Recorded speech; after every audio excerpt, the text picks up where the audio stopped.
नमस्ते दोस्तों। साधारण सा दिखने वाला ये परवल इतना स्वादिष्ट बन सकता है अगर हम इसे जरा सा अलग तरीके से ट्विस्ट के साथ बनाएं। तो आज की रेसिपी है पनीर स्टफ्ड परवल की, जो कि बहुत ही स्वादिष्ट बन के तैयार होता है। आप इसे किसी भी पार्टी फंक्शन में बना के सर्व कर सकते हैं। तो चलिए देखते हैं भरवा परवल की रेसिपी। आपका श्वेता आज भंसाघर में स्वागत है। पनीर स्टफ्ड परवल बनाने के लिए हमें चाहिए ताजा परवल, पोस्ता दाना, काजू भिगोया हुआ, उसका पेस्ट बनाएंगे हम, पनीर, 3 महीन कटे हुए प्याज, अदरक, लहसुन, हरी मिर्च और साबुत गरम मसाले। अब सबसे पहले हम परवल की स्किन को खरोंच के अच्छी तरह से हटा लेते हैं और बाजार से आने से पहले एक बार हमें परवल को धुलना है और फिर स्किन हटाने के बाद दोबारा से इसे हम धुलेंगे। फिर हम परवल को एक तरफ से काट लेंगे। इसका जो पीछे का पार्ट है, सिर वाला पार्ट, और इसके अंदर जितना भी स्पॉन्जी पार्ट है उसे चम्मच के पिछले हिस्से से निकाल लेंगे बाहर। सावधानी से हम एक एक परवल के अंदर का जो गूदा है उसको बाहर निकाल लेंगे और परवल को सिर्फ एक तरफ से हमें कट करना है, दोनों ओर से कट नहीं करना है। परवल का ये जो अंदर का स्पॉन्जी पार्ट है, जो गूदा है, उसे हम अदरक लहसुन के साथ पीस के इसका एक पेस्ट बना लेंगे, जो कि मसालों के साथ हमें भून के परवल के अंदर स्टफिंग के तौर पे भरनी होगी। ये परवल की सब्जी बहुत ही स्वादिष्ट बनती है और दिखती भी उतनी ही सुंदर है। बच्चे से लेके बड़े तक सभी को ये खाने में बहुत पसंद आती है। आप रोटी चावल जिसके साथ खाना पसंद करें, ये सब्जी बहुत अच्छी बनती है। साथ ही में ये न्यूट्रिशियस भी है क्योंकि इसमें पनीर स्टफ्ड हो रहा है, जो कि प्रोटीन का अच्छा सोर्स है। तो चलिए सारे परवलों को हम इसी तरह से निकाल के साफ कर लेते हैं। परवलों के बीच का गूदा साफ कर लेने के बाद हम अब दूसरी तरफ एक कढ़ाई में सरसों का तेल गर्म करते हैं और परवल के अंदर भरने के लिए स्टफिंग तैयार करते हैं। सबसे पहले हम एक दालचीनी, तेजपत्ता, जीरा, हींग, इन चीजों का तड़का लगाते हैं। उसके बाद 3 महीन मीडियम साइज के कटे हुए प्याज को डालते हैं और उसे अच्छी तरह से तेल में सुनहरा होने तक भूनते हैं। जितना भी प्याज में एक्स्ट्रा पानी है सारा भून के हम उड़ा लेंगे। एकदम ड्राई सा इसे बनाना है इसका मसाला, जिससे कि स्टफिंग हम आसानी से भर सकें परवल में। तो भूनते भूनते प्याज के अंदर का जितना भी पानी था वो उड़ चुका है, प्याज अच्छी तरह से भुन चुका है। तो अब हम उसमें एक पेस्ट बना के डालेंगे, जो कि पेस्ट है हरी मिर्च, अदरक, लहसुन की कुछ कलियां। उसके बाद हम इसमें मिलाएंगे थोड़ा सा साबुत जीरा, बहुत जरा सा डालना है, ज्यादा नहीं डालना है क्योंकि बहुत ज्यादा हमें मसाले नहीं तैयार करने हैं।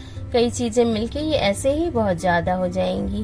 फिर हम इसमें डालते हैं 2 भिगोए हुए बादाम, पोस्ता दाना और काजू की 3-4 कलियां, जो कि भिगो के पहले से मैंने रखा था। अब इसमें हम डालते हैं 2 छोटी इलायची, 1 बड़ी इलायची और लौंग 3-4।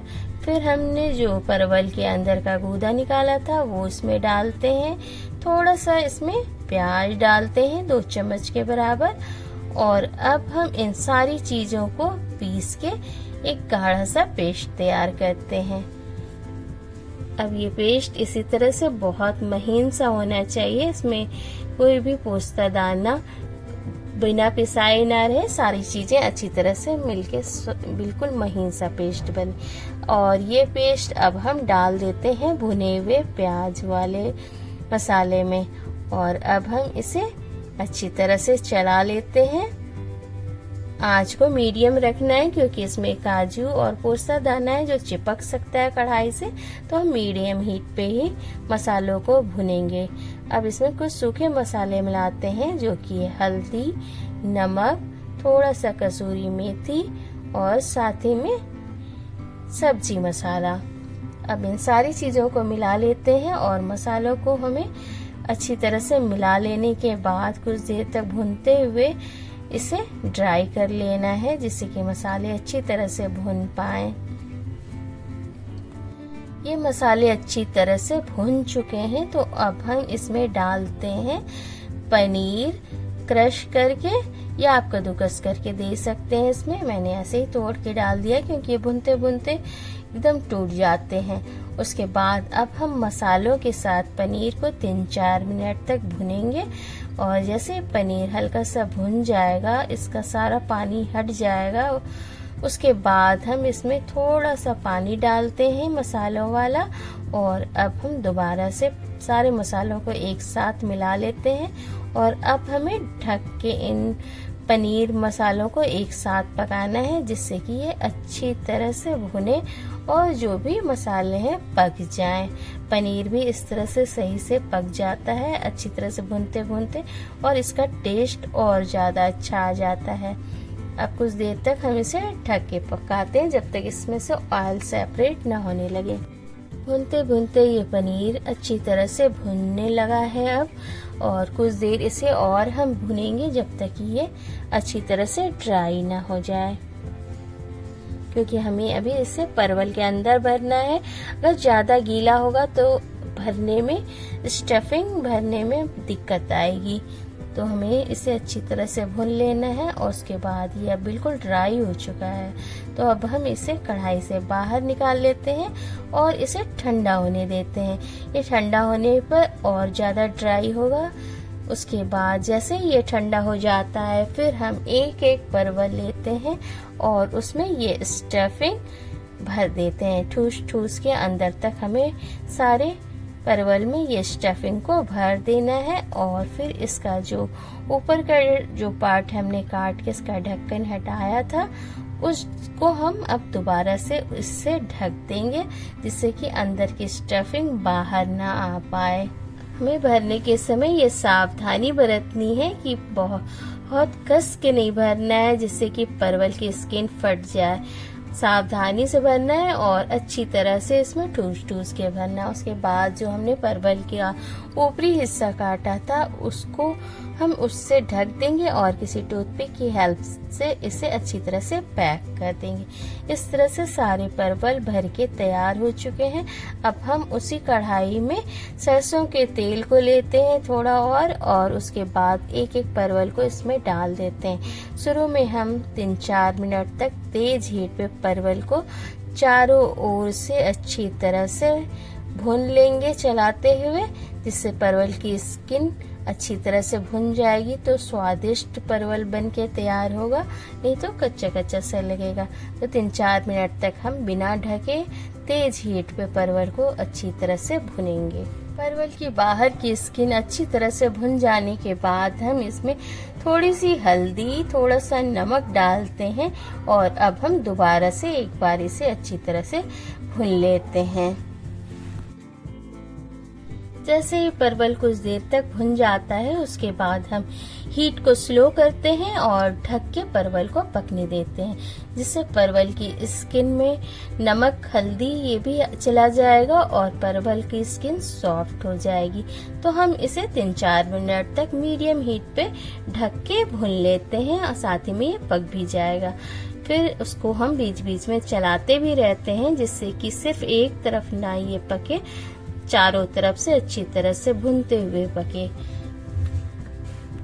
जैसे ही परवल की स्किन में हल्का सा गोल्डन कलर आ जाता है और इसकी स्किन थोड़ी सॉफ्ट हो जाती है, उसके बाद हम इसमें जो हमने पनीर की स्टफिंग तैयार की थी वो काफी बच चुकी है। सारा स्टफिंग परवल में नहीं आया है तो वो अब हम इसमें डाल देते हैं और चारों ओर से परवल के ऊपर अच्छी तरह से फैला देते हैं। उसके बाद हम थोड़ा सा इसमें पानी डालते हैं ग्रेवी के लिए और ढक देते हैं। अब पनीर इस पानी के साथ परवल ग्रेवी में अच्छी तरह से पकने के लिए छोड़ देते हैं। जैसे ही ये अच्छी तरह से पक जाता है, सारे मसाले ऑयल सेपरेट करने लगते हैं और सारा तेल ऊपर की ओर तैरने लगता है। इसका मतलब है कि ये अच्छी तरह से पक चुका है और बस हमें परवल को चेक कर लेना है कि वो सही से उसका स्किन पक गया है, कच्चा तो नहीं है। उसके बाद हम गैस को ऑफ करके इसमें थोड़ा सा घर का फ्रेश मलाई डालते हैं और फिर हम एक बार हल्के हाथों से चला देते हैं। उसके बाद गैस को ऑफ कर देते हैं और ढक्कन को पूरी तरह से बंद करके छोड़ देते हैं, जिससे कि ये अच्छी तरह से सारी इसकी खुशबू अंदर ही फंसी रहे। अब देखिए ये परवल बन के तैयार है। ये बहुत ही स्वादिष्ट बनता है। पनीर की स्टफिंग होती है तो सभी को पसंद बहुत आती है। पनीर स्टफ्ड ये परवल जरूर ट्राई करें, आपको भी पसंद जरूर आएगी। और मेरे चैनल को सब्सक्राइब करना ना भूलें। वीडियो देखने के लिए आप सभी का धन्यवाद। Thank you for watching.